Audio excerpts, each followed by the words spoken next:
Aquí unos creepypastas que saqué de una página. Bueno, el primero se titula Las aventuras de Billy y Mandy. En 2006, John Kricfalusi, creador de Ren y Stimpy, tras declararse fan del programa, mandó una carta a Maxwell Atoms, creador del show, para proponerle dirigir un episodio. Aunque Atoms le mandó una negativa, diciendo que no era él quien seleccionaba al personal, sino los ejecutivos de Cartoon Network. Sin embargo, ambos expresaron mutuo aprecio y se prometieron colaborar más adelante en un proyecto juntos. En las vacaciones de verano de 2007, Atoms recibiría una desesperada llamada telefónica de Kricfalusi, quien le explicaba que era urgente que comenzaran a trabajar en el proyecto inmediatamente. A Atoms le pareció raro, sin embargo Kricfalusi siempre había sido un ídolo de su infancia, así que se enfrascó en una llamada de entre 3 y 4 horas de duración, en que el creador de Stimpy le propuso un detallado plan. Kricfalusi consideraba Billy y Mandy un buen programa no solo por su humor escatológico, sino por contener elementos sobrenaturales y referencias ocultistas, así como a la cultura pop. A finales de los 90 Kricfalusi, un extraño personaje que parece continuamente enojado, pero que responde las cartas de sus fans a mano y con correos de 5 o 6 páginas, ya había colaborado con Cartoon Network, dirigiendo 4 episodios especiales del Oso Yogi. CN, como todas las demás televisoras especializadas en dibujos animados, conocía la peligrosa trayectoria de Kricfalusi, pero como era una época en que el interés en los dibujos animados iba en descenso, aceptó el trato a regañadientes. Los episodios dirigidos por Kricfalusi fueron considerados demasiado perturbadores para los niños. Estaban impregnados de un ambiente que muy difícilmente podía considerarse cómico, las acciones y personalidades de cada personaje parecían erráticas y psicópatas, y contenía temas y contenidos solo adecuados para adultos: homicidios, suicidios y temas sexuales, además de una animación pobre y con escenas grotescas parecidas sacadas de una pesadilla. CN, sin embargo, transmitió los 4 episodios una única ocasión, y con mínima publicidad, en un horario para adultos 1 AM. Luego de eso no se supo mucho sobre John K., solo que tuvo una serie animada de superhéroes llamada The Ripping Friends, que debutó en MTV y fue cancelada muy pronto por ser en extremo perturbadora, y a últimas fechas, se lanzó una nueva serie de Ren y Stimpy, exclusivamente para adultos, que iba aún más allá del humor violento y grotesco de la serie original, por lo que recibió fuertes críticas. Atoms desde luego conocía todo esto, y no se sabe si fue el miedo al respecto lo que lo inspiró a continuar con el plan de Kricfalusi. 2 semanas después de la llamada, Atoms recibió un paquete sellado con la firma de Kricfalusi.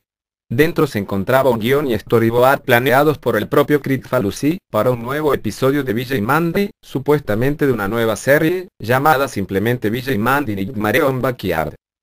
Atoms se sintió interesado de inmediato en el guión, y él mismo ha descrito que estaba escrito brillantemente y con gran maestría, y contaba con un humor estupendo.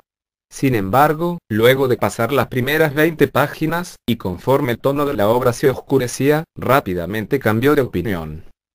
La historia era demasiado deprimente, incluyendo escenas, hábil y detalladamente descritas, que en opinión de Atoms parecían sacadas del infierno.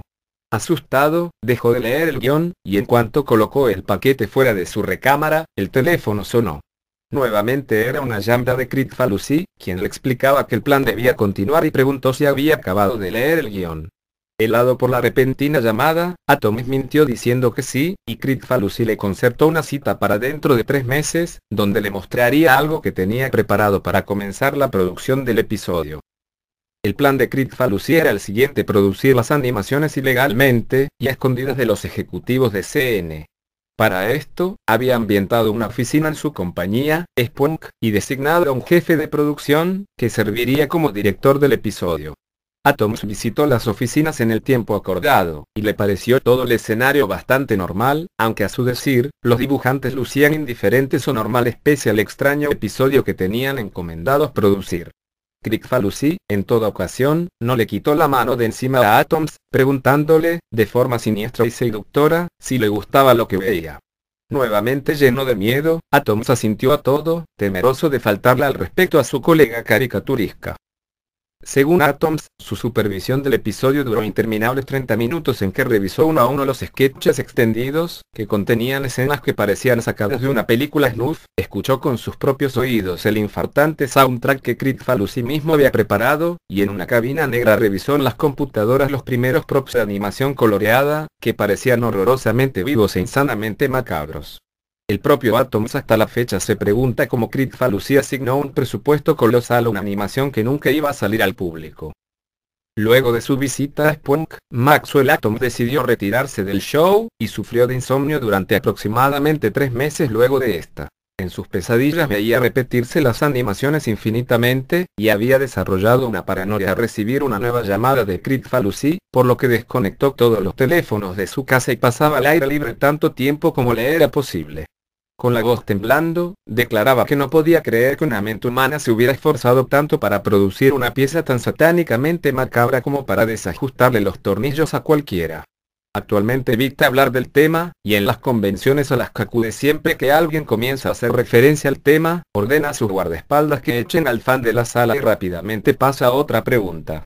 Ha desarrollado incluso una fobia a su propio show, y clama que jamás volverá a escribir un episodio para Billy y Mandy. El programa sería cancelado ese mismo año, por motivos de fuerza mayor.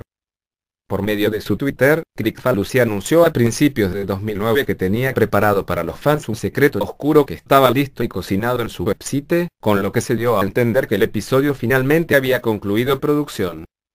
Se dice que el capítulo está escondido en una dirección oculta en el sitio web de Spunk, para evitar que sea encontrado por los ejecutivos de CNN y evitar una demanda. En tal página, se dice, se encuentra el logotipo del show en letras rojas y un fondo negro, con 2 enlaces en color amarillo brillante. Ordene ahora y vea el episodio. El primer enlace proporciona instrucciones específicas sobre cómo adquirir el episodio grabado para DVD. Para esto, es necesario acudir a las cercanías de la sede de Spunk y preguntar por cierto negocio fantasma, donde el disco, que es un simple disco virgen grabado, se vende a 50 centavos de dólares canadienses. Cuando das clic en ver el episodio se abre una animación que no cuenta con marcador de tiempo.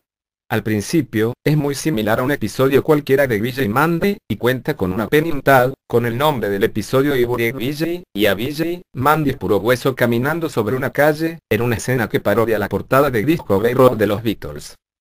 La calidad de dibujo es muy buena, y prácticamente idéntica a la del show de CNN, pero por alguna razón, la animación corre más lenta de lo normal, lo que proporciona al televidente una extraña sensación. La acción comienza en el pórtico de Billy, donde puro hueso, Mandy y Billy discuten sobre el inicio de clases.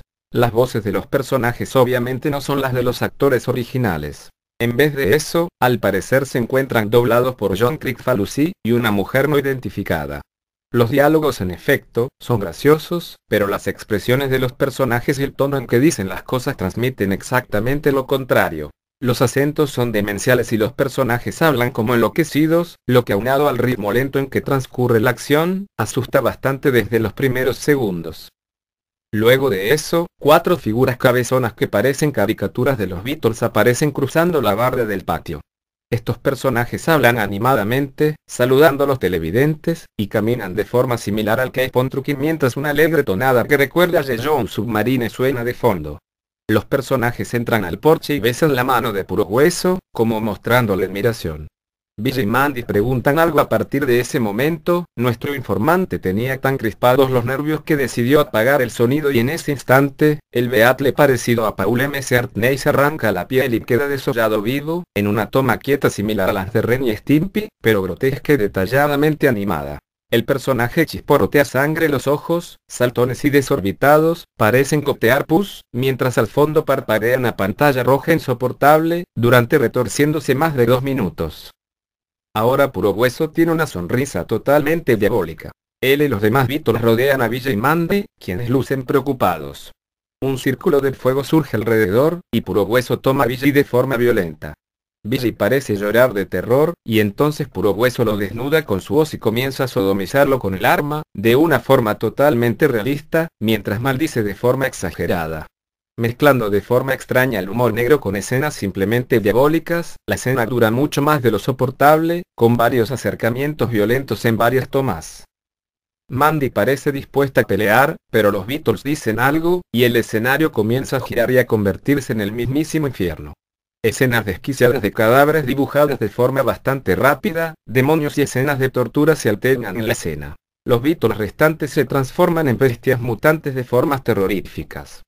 Puro Hueso parte a Mandy por la mitad con su guadaña, desnuda el cadáver y la sodomiza una y otra vez, ahora con un rostro de oscuro placer, en medio de escenas palpadeantes, para terminar eyaculando borbotones de sangre de Mandy, mientras el cadáver de esta explota arrojando sus vísceras por todas partes.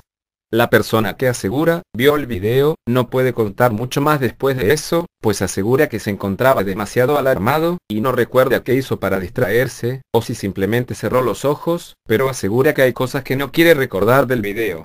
Pero parece que luego de eso comienza una especie de escena de aventura, con Vijay y Mandy vivos de nuevo aunque todavía desmembrados y seriamente lesionados enfrentando a alguna cosa en el infierno, incluyendo escenas de distintos demonios muy originalmente diseñados efectuando varias acciones maniáticamente animadas.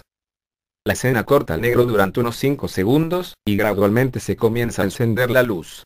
El ángulo es de una cámara estilo intro de James Bond con manchas digitales cubiertas de sangre, que empieza a enfocar a Puro Hueso y los Beatles restantes, en expresiones quietas y muy escalofriantes, posando de una forma similar a la portada del single Yesterday and Today, pero adornados con los restos de los cadáveres de Vijay, Mandy y Paul, y con un paisaje infernal de fondo.